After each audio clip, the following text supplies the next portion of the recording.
I used to call that place my home, but to them, I was just the lady who made their dinners, washed their dishes, and ate whatever was left on their plates. They laughed together at the dining table while I stood alone at the sink, scraping scraps into the trash. Even my own son and his wife didn't look my way, not a single thank you, not even a smile. Then one day, something inside me shifted. I realized, wait a minute, this isn't just their house. I'm not the help. I'm the one who owns this place. And I was done pretending I was invisible. I don't even remember exactly when things started to change, when I went from being mom to being the background noise in their lives. But I do remember the night it finally broke me. It was a Friday. I'd spent the whole afternoon in the kitchen chopping, stirring, roasting. The whole house smelled like rosemary and lemon, the kind of meal you make when you really want people to feel loved. I wiped down the counters, set the table just right, and even polished the wine glasses so they'd sparkle in the candlelight. My son Brian brought a few friends over after work. His wife, Ashley, floated around the living room handing out drinks and grinning for her Instagram story. They all sat at the table, loud and happy, like they didn't have a care in the world, like they were right at home. Except I wasn't. No one invited me to join them. No one set a place for me. So I stayed in the kitchen, where I was clearly expected to be, served their plates, kept their drinks full, and when they were done, I cleared everything away while they leaned back in their chairs, laughing about their weekend plans I wasn't part of. I ate standing at the sink, picking at cold leftovers no one wanted, a spoonful of potatoes here, a piece of chicken there, fork in one hand, dish towel in the other.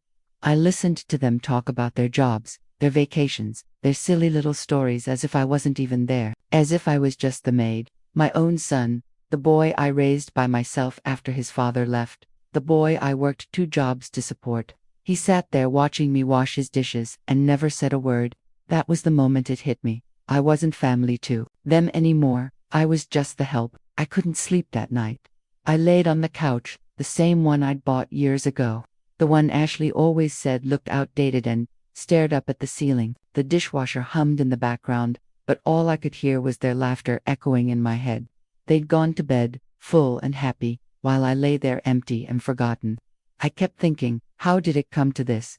When Brian finished school and told me they were struggling, I opened my doors without hesitation. Stay here until you're on your feet, I said. Don't worry about the money. And I meant it. I paid for groceries, the bills, everything big and small. I let Ashley paint over the walls I had spent years picking colors for. I stayed quiet when they moved in their sleek, modern furniture and packed my keepsakes away in boxes in the garage. It's just stuff, I told myself. Let them feel at home. But the longer they stayed, the less it felt like my home at all. Ashley took over the living room with her yoga mats and video shoots for her wellness coaching. Brian hardly came out of the bedroom, too busy with work to notice anything. And me, I stayed out of the way. I cooked, I cleaned, I folded their laundry. I kept telling myself it was okay, that this is just what moms do. We keep the peace. But deep down, I knew. I could feel it. My place in my own home was slowly disappearing. It's a quiet kind of heartbreak, you know, realizing the person you raised doesn't really see you anymore. And the saddest part, it wasn't even some big dramatic moment that snapped me out of it. It was something small. The next morning, when I woke up early, like always, I woke up early the next morning and headed straight to the kitchen. I started the coffee, cracked some eggs, and sliced bread for toast. Same routine, same habits I'd had for years. Ashley walked in while I was standing at the stove. She was scrolling through her phone, half listening to one of those motivational podcasts she's always quoting. She didn't say good morning, didn't even look at me. Just reached over my shoulder, grabbed a glass from the cabinet, poured herself some almond milk, and turned right back around. Her voice was light and cheerful as she spoke into her phone. Just setting my intentions for the day, guys. And I just stood there, holding a spatula, the eggs sizzling behind me. That moment hit me hard. This corner of the kitchen, this space behind the stove, this was my place now. Not the head of the table.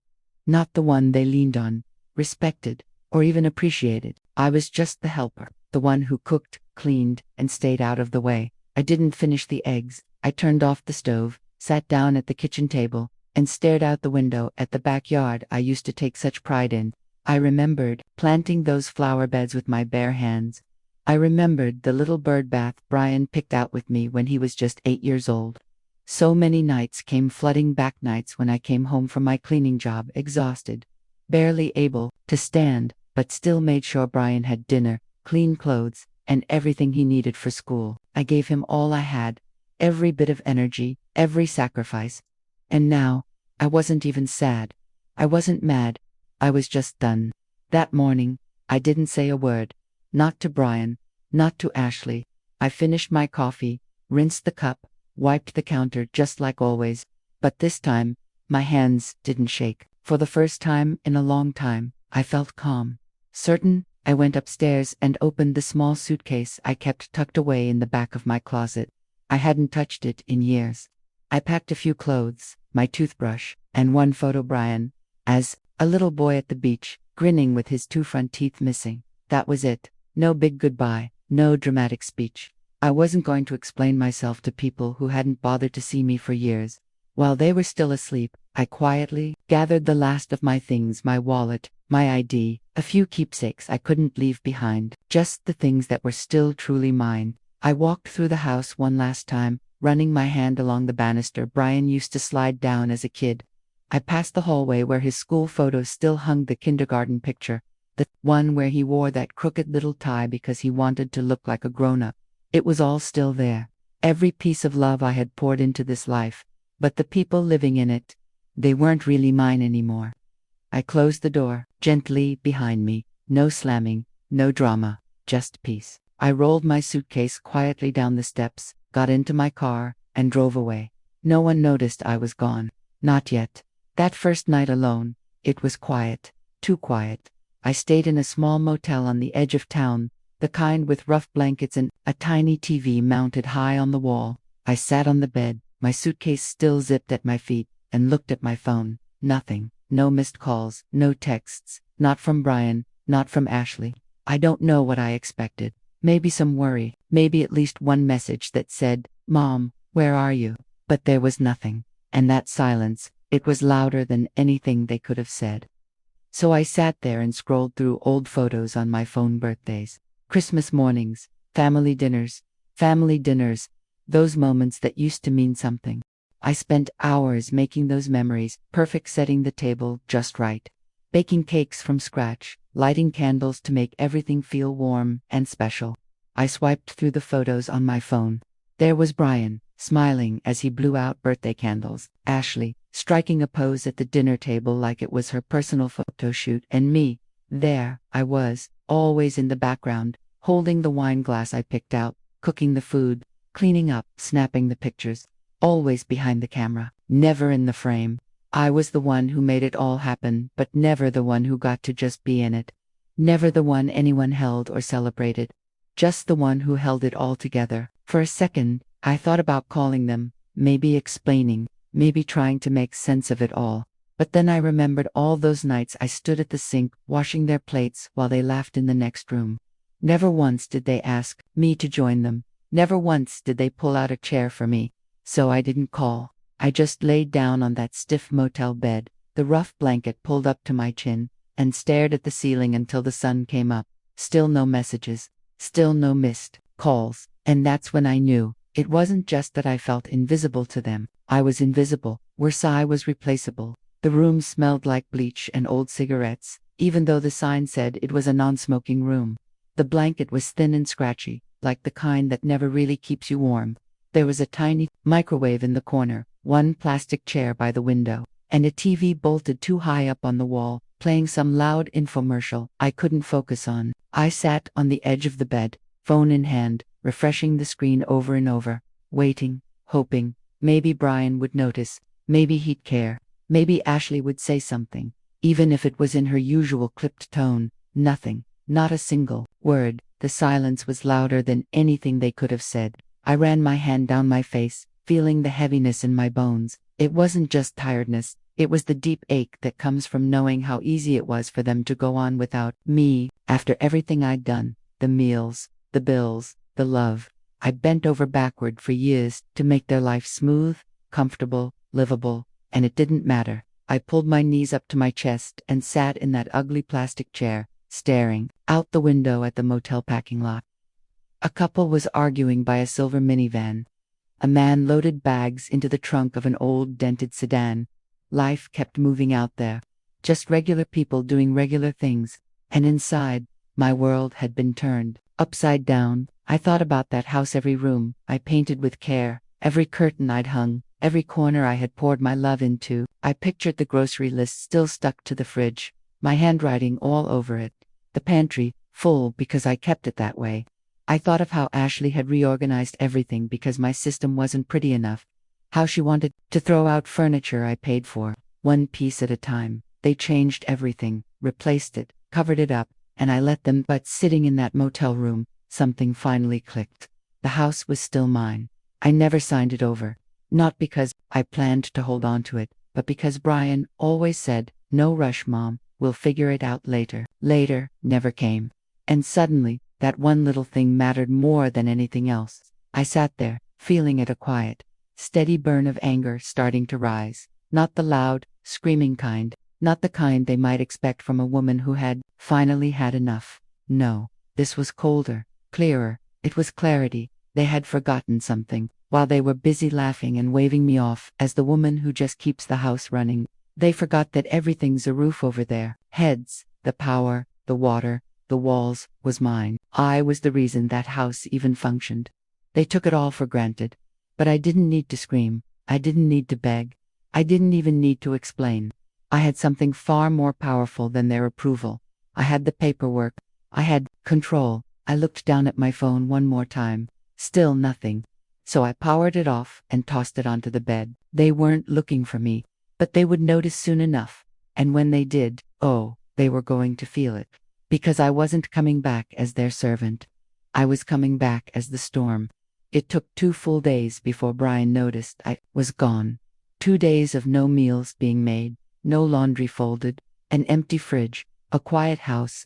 I pictured Ashley pacing the kitchen, annoyed that the groceries hadn't magically restocked. I imagined the chill in the air without someone quietly holding the whole place together. And then the text came. 8:13 a.m. "Hey Mom, are you okay? Haven't seen you around." I stared at it for a long time. Not "Where are you?" Not not "We miss you." Just that flat, casual, half-hearted check-in. Like he was asking if I forgot to take out the trash. Like I was a background task he'd just remembered. I didn't reply. I stood at the window of that little motel room and watched the sunrise slowly stretch across the parking lot, turning the pavement gold. Cars came and went. People left for work, came back with coffee, ran errands. Life kept moving like nothing had happened. But for me, everything had changed. I poured the last of the motel coffee into a paper cup. It tasted like cardboard, the way cheap coffee always does, no matter how much creamer you stir in. I sat down at the tiny table by the window with a notebook, one of those spiral ones I used to buy for Brian when he was little. Back when I packed his lunches and tucked sweet little notes into his backpack. "You got this. Love, Mom." I wrote that 100 times over. But this notebook wasn't for sweet messages. Not this time. I flipped to the first page and started writing. Dates, numbers, receipts, everything. The house title still in my name, utility bills, groceries, all the payments that came from my account. I even looked up the refinancing records online. They hadn't changed a thing. Maybe they thought I never would. Maybe they assumed I was too soft, too loyal, too Mom to ever walk away. But here's the truth about people you take for granted for too long. Eventually, they stop lying down. Eventually, they get upend. They don't come back the same. The next morning, I got a text from Ashley. "Hey, Cheryl. Not sure if you've been feeling well, but we could use your help around the house.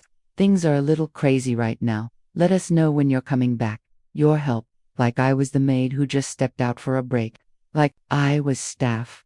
I actually laughed.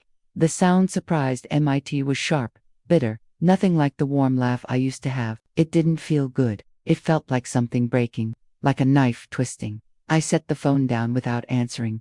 Instead, I put on my coat and walked down the street to the local library. It was quiet there, peaceful. I found a table in the corner with a plug for my old laptop and opened up the county records, just to be sure. My name, still there, still mine. They'd been living like they owned the place, buying new throw pillows, filming their little videos, rearranging the furniture, but the ground they were standing on, that was mine. They built their whole life on top of me and never once looked down. But that ground was starting to crack, and they were about to feel the shake.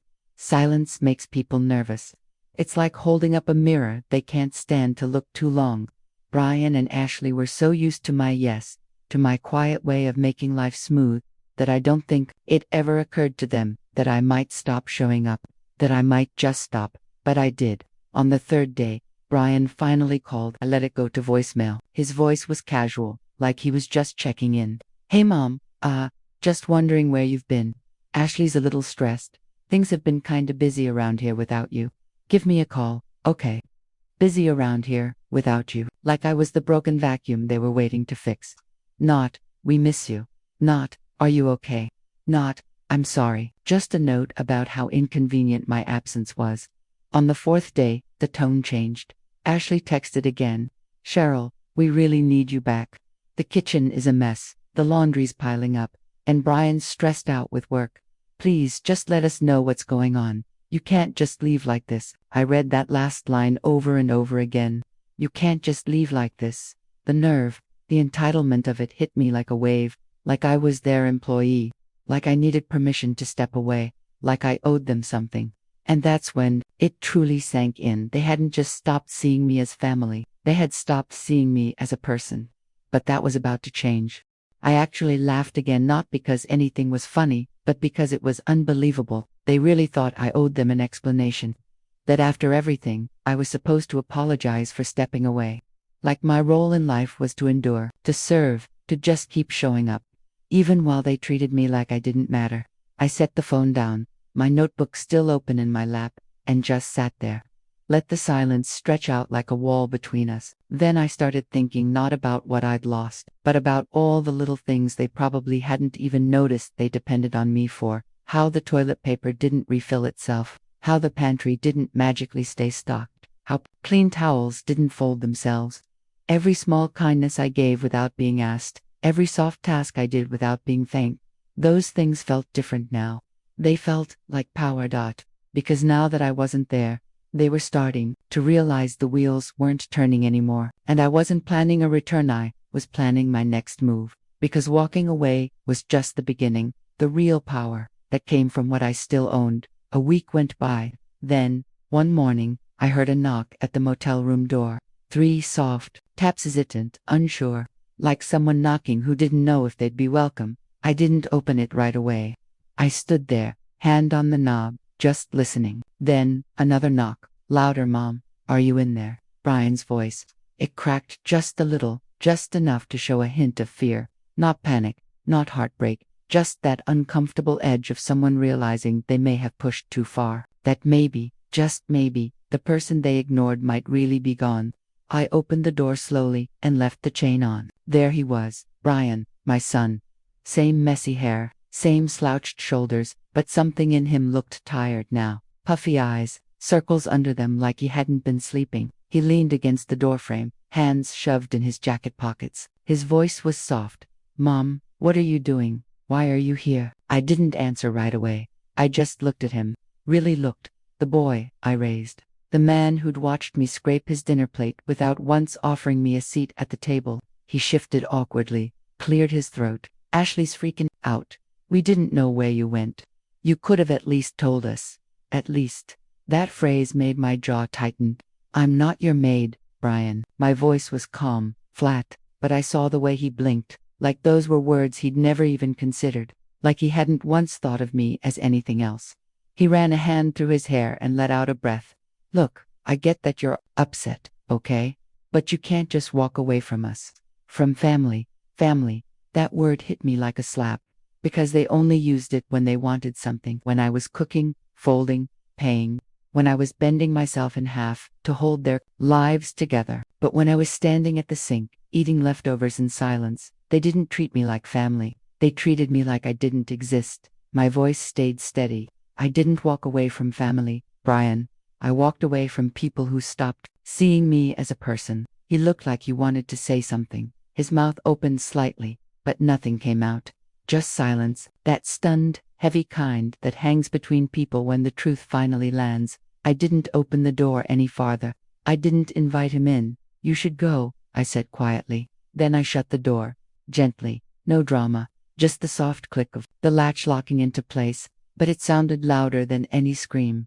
Brian didn't come back the next day. Ashley didn't either, but the texts kept coming, short, clipped, getting a little less polite with each one. "We need to talk. You can't keep avoiding this. This is childish, Mom. You're hurting the people who love you." Love. They kept using that word like it was supposed to mean something. Like it was love when they let me wash their dishes night after night. Like it was love when they let me fade into the background. I sat at the little motel desk, phone buzzing every few hours, and I didn't answer a single one. Instead, I opened my notebook again. This time, it wasn't just receipts and bills. It was a plan.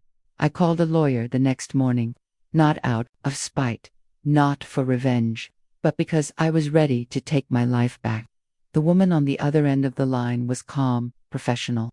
She listened as I explained how the house was still in my name, how Brian and Ashley had been living there without paying a dime. Then she asked, plain and direct, "Are you ready to sell the property?" And without hesitation, I said, "Yes, I'm ready."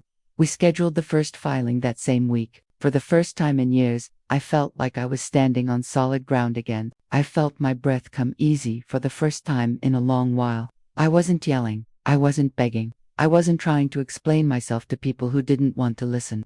I was just doing the one thing they never expected me to do, standing up, reclaiming the space they had quietly pushed me out of. The lawyer had been clear. The house was mine. Every paper, every legal detail on my side. There had been no transfer, no shared title, no protections for them, because they never thought they'd need any. They assumed I would always be there, always giving, always quiet. That's the mistake people make with women like me. We give so much, they forget we can take it back. The letter went out on a Tuesday, certified mail, signed receipt required. I sat at the small table in my motel room, stirring honey into a cup of tea, watching the clock tick toward noon, about the time the paperwork would land in their mailbox. Official notice. The house was being sold. They had 30 days. No extensions. No second chances. Don't more me in the background, holding everything together while they played house on top of my life. I imagined Ashley opening the mailbox with her perfectly manicured nails, flipping through the mail, not expecting that envelope, not expecting those words. I could almost hear her voice, sharp, confused, starting to rise into panic. I pictured Brian sitting on the couch. My couch. Reading the letter like it couldn't possibly be real, like I was bluffing, just being dramatic. But it wasn't a bluff. It was real. Signed, sealed, sent. That afternoon, my lawyer called to confirm the delivery. "You'll hear from them soon, I'm sure," she said, her voice calm and matter-of-fact. "They won't like it, but they can't stop it." I thanked her and hung up. Then I waited. It didn't take long. That evening, Brian called. I let it ring. Then Ashley. 3 calls in a row, straight to voicemail. Then finally, a text from Brian. "Mom, what are you doing? Please call me. Ashley is losing it.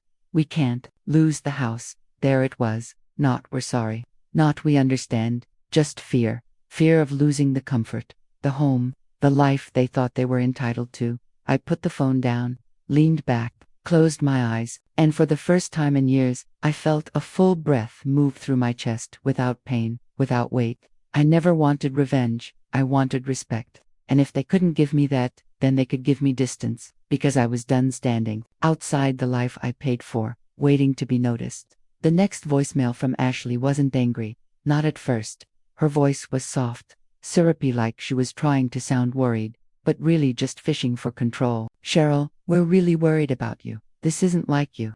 Please, let's talk. You don't have to do anything drastic." Drastic. That's what she called it. Me walking away from their neglect, their silence, their dismissal. Not hurt, not tired, not done. No, to her, it was drastic. Like I was the one acting out. Like I was the problem. Then came the guilt. "You know, Brian has a lot on his plate right now. Work's been stressful. I'm doing my best to keep things together. We really miss you. Miss me." The same woman who barely looked at me during dinner. The same woman who let me eat leftovers standing at the sink while she sipped wine in the dining room. That woman missed me. I didn't respond, so the next message changed. The tone was different now. Less sweet. A little sharper. "It's honestly kind of unfair what you're doing. Brian doesn't need this stress right now. We're trying to figure things out. But you disappearing like this, it's not okay. Unfair. That's the word she chose. Unfair to them. Not one mention of what had been unfair to me. Not one word about the years I spent giving, folding, cleaning, paying, showing up while they treated me like a live-in shadow, a set of hands, an unpaid assistant. I sat at the edge of the motel bed and watched the sunlight crawl across the carpet. My phone buzzed again, but I didn't look. My notebook sat open on my lap. The pages filled with notes, plans, reminders, and I could feel it, this old urge rising in me, the one that always made me explain, smooth things over, say, it's okay when it wasn't. But I didn't do it, because here's the truth about guilt. It only works if you let it, and I wasn't letting it anymore. By the end of the second week, the sweetness in their messages was gone. So was the fake concern. It had been replaced by something colder. Frustration. Ashley stopped calling. Brian took over again. Mom, we need to talk. This is serious. You can't just walk away from this. You're not thinking straight. Not thinking straight. I read those words slowly, like stones dropping into my chest. It's funny, isn't it? The moment you stop nodding along, stop smiling while you're being disrespected, suddenly, people question your sanity, like it couldn't possibly make sense for you to leave a place where you weren't seen or valued. But what they didn't know, what they never cared enough to see, was that I was thinking clearer than I had in years. And the more they called, the more desperate their messages became, the more obvious it was. They weren't scared for me. They were scared for the money. I started hearing little things from the neighbors, quiet comments, hints dropped in passing. People who followed Ashley online told me her posts were changing, getting longer, more dramatic, big captions about staying strong during hard times, about manifesting abundance, sprinkled with smiling selfies and perfectly arranged candles. I knew that tone. I'd heard it before in women trying to keep up a happy front while everything behind the curtain was falling apart. Late at night, with my old laptop balanced on my knees in that tiny motel room, I started digging. I pulled up public records, searched through credit reports, looked at business filings, Ashley's so-called wellness coaching business, running on fumes. No real clients, just pretty photos, copy-pasted quotes from books I doubt she ever read. Brian. Turns out he hadn't had a job in months. No LinkedIn updates. No news, just sitting at home while I kept the lights on, while I paid the bills, while I carried them all without complaint. Their life, the one they flaunted, the one built on my back, was all smoke and mirrors. And now that I wasn't there to keep it shining, the cracks were starting to show. They had spent so long pretending I didn't matter. Now they were realizing I was the only thing holding it all together. And I wasn't holding it anymore. It was almost 3 weeks before Brian knocked again.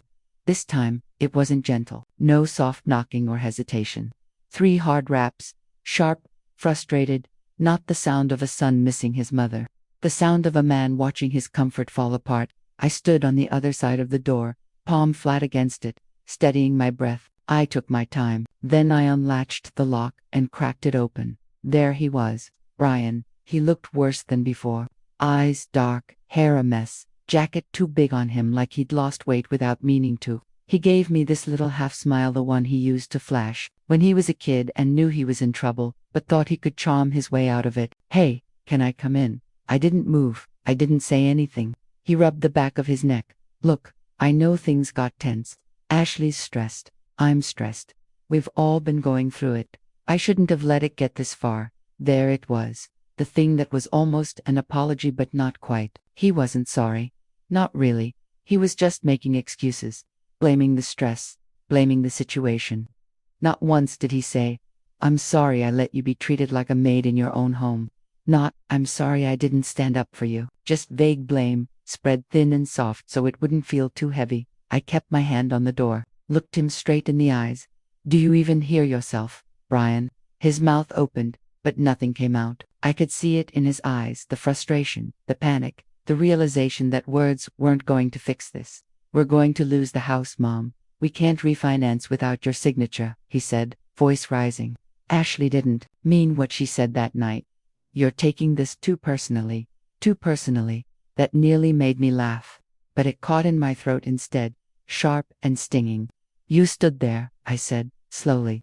You listened to her say, I was just the woman who keeps the house running. You laughed. You didn't correct her. You didn't say a word. He shook his head, eyes glassy now. I didn't realize how much it hurt you.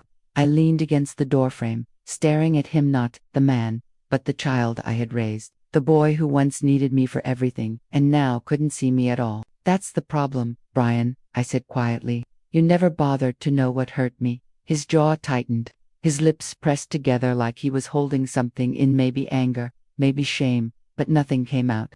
And I didn't open the door any further. I didn't invite him in. I didn't let him off the hook, because, after all the years I gave him everything, I wasn't about to settle for a few tired excuses and half-hearted apologies. Not this time. He stood there, eyes pleading. Not like a grown man. Like a little boy who didn't understand why. His safety net had finally said no. I used to know what I would have done, but I didn't do it. I didn't unlock the door. I didn't invite him in. I didn't offer him a seat or even a cup of coffee. I just let the silence sit there between us, heavy, honest, and real. Mom, please, he said, his voice breaking. Can't we just talk about this, like family? There it was, again, that word. Family. The word they only used when they needed something. When things got hard. When their house of cards started to fall and they hoped I'd hold it up one more time. Family, I repeated the word quietly. You mean the family that watched me wash their dishes every night and never once asked if I was okay? He looked down at the floor and swallowed hard. I didn't know it felt like that to you. No, I said, steady and calm. You didn't know. Because you never cared to ask. That hit him. I could see it. He flinched, like the words slapped him. He looked like he wanted to say something to defend himself, to explain, but there was nothing left to say. You stood by, I continued, while Ashley treated me like a maid, like I was just someone hired to keep things running. And every single day, you let her. His shoulders dropped. He shoved his hands in his pockets. He looked like a little boy waiting to be scolded. I just thought you were okay with it, he mumbled. I was never okay with it, I said. I was quiet. There's a difference. He nodded slowly. His eyes were glassy. I don't know how to fix this, he whispered. You don't have to fix me, Brian, I said. And it's not my job to keep fixing you. I could tell he wanted me to soften, to break, to forgive like I always had. But I didn't.